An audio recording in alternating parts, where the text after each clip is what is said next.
ng palengke niya.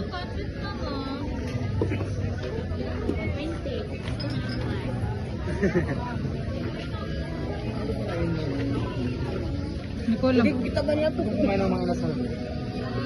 Masarap yung mga inasal nila. Kaya muna tayo ng mga inasal. Tapos after mag-gili tayo ng mga plate. Kahit ano na. Siomay no, pero wala kasing siomay na pan no. Baka may mga sumay dito. Ay hindi baboy. Yung beef na sumay. Gusto ko rin kumain ng sumay. Pero yan, avocado.